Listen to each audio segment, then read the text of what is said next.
Don't miss out on the Divisional Round slate. Consider chasing or fading these players for your DraftKings lineup.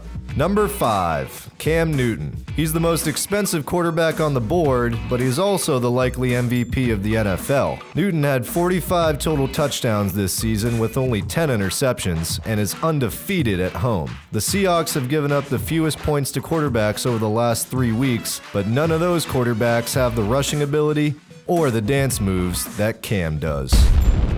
Number 4, Rob Gronkowski. Gronk will always be Gronk, but the Patriots are struggling and the Chiefs are on a roll. Kansas City only allowed 3 touchdowns to tight ends all year and were the best team defending against them all season.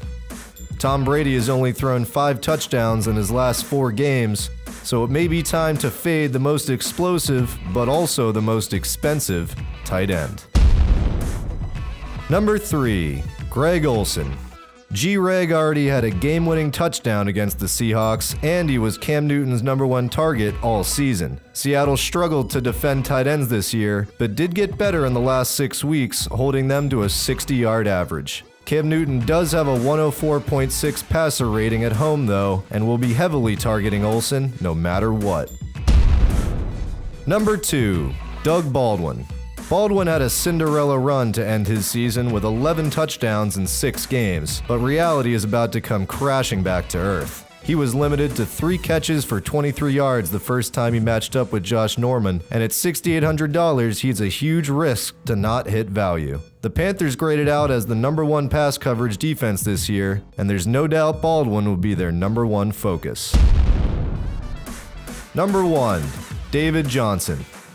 It's a juicy matchup in the desert and one that David Johnson already enjoyed in Week 16. He put up 21.7 fantasy points on the ground and in the air against the Packers, and this game is projected to have a point total of 50. Johnson averages 4.5 yards a carry and 12 yards per reception, so this will all come down to usage. With the Cardinals as 7-point favorites, that shouldn't be an issue, and with the top 2 running backs hurt, it's a great time to chase Johnson. Share your picks in the comments below. And for more, subscribe to DKTV.